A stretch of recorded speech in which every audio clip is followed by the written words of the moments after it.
Today's topic of discussion is gang leaders.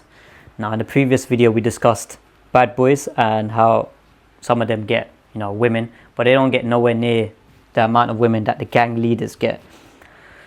Now, I grew up in an area in northwest London called Harlesden. Now, Harlesden was effectively the gun crime capital in northwest and the whole of London. It was the most violent area in London in the 1990s and 2000s.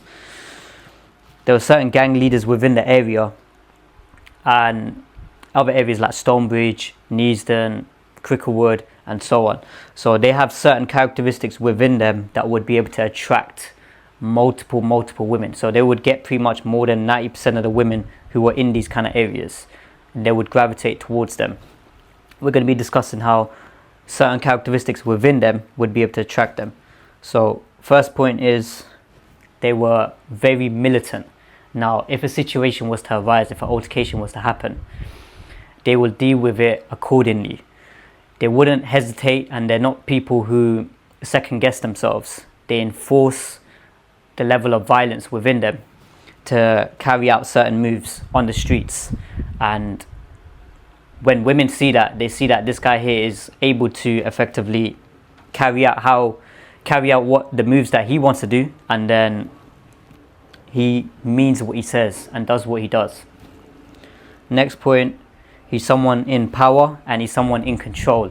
Now, these gang leaders, they would have, let's say, 20 guys, 50 guys, 100 guys plus below them, and they would be controlling them. So a lot of the crimes and activities that were going on, they were making predominantly all the decisions. Now, these ain't the type of guys that you're thinking in terms of like the stereotype, like the biggest guy, like the tallest guy, the strongest guy, and the guy who looks intimidating. A lot of times it weren't these kind of guys. A lot of times it was like these other complete opposite. So they'd be like short, ugly, and they don't look intimidating. However, they are completely the opposite, where if things were to kick off, these were the first guys to effectively deal with the situations and deal with them the best, because it's all about the mindset. So their brain would be 10 steps ahead of these other guys who pretend to be intimidating and so on. So that's that point. Next point, they'd effectively have pretty much making all the money moves. So you'd have the boys underneath them, and then you'd have the guy who's effectively making the most money out of it, and he's making the decisions, and he's the one that's making the major moves, and he's coordinating the guys underneath him and telling them what the situation is. Next point, calculated violence. Now it goes back to it with the militant side of it. He's very calculated in his decisions and how he would move. So these guys, what they'll do is, if things kick off out of necessity, so if they have to make a move, they'd be very calculated in their violence, and they won't get into altercations unless they really need to. So if there's an altercation that they need to deal with, then they'd be very calculated in it. Next point, multiple women. So it goes back to it. So they'd have all the other characteristics within them, so all the internal characteristics. So they are people who are like mentally, physically, emotionally, spiritually, they have some level of value there. So in that sense, there where multiple women still want them because of how they are a leader. So in leader, even though they're committing crimes and they're doing all these illegal activities, they're still a leader within a set of people. Does that make sense?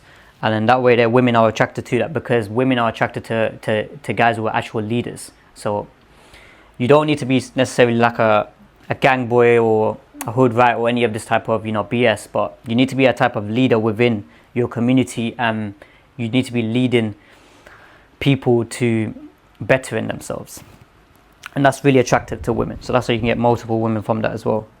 Next point, they provide the sense of protection. So these guys here, they're not necessarily like the biggest and the strongest, but they got the biggest heart, and then they got pretty much the most balls.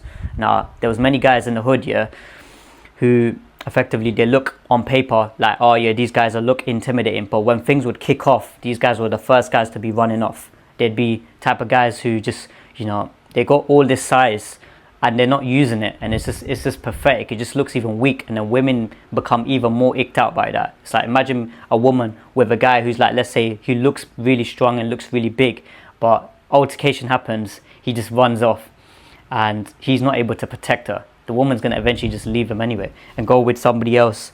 And that's why certain of these gang leaders, they weren't even on paper, like pen and paper, they're not even the typical looking like an alpha male. These guys, a lot of them, they were just like short and ugly, but they had like so many other different women around them, because it goes back to women fall in love with the internal of the man. Next point, they were the most respected. So most respected in these areas. So in these violent type areas, they're the most respected, and hence why women are going to gravitate towards the guys who are most respected. The guys who are most respected are the women. The guys who are most respected, women gravitate towards these guys, because for a woman to really love you, she has to have a high amount of respect for you. If she's got a low amount of respect for you, if other people see you as somebody who's not respected, then women are not going to be attracted to you. And that's what the reality is, and that's what the situation is. So yeah, I pretty much covered all them points, and I'll see you guys in the next video.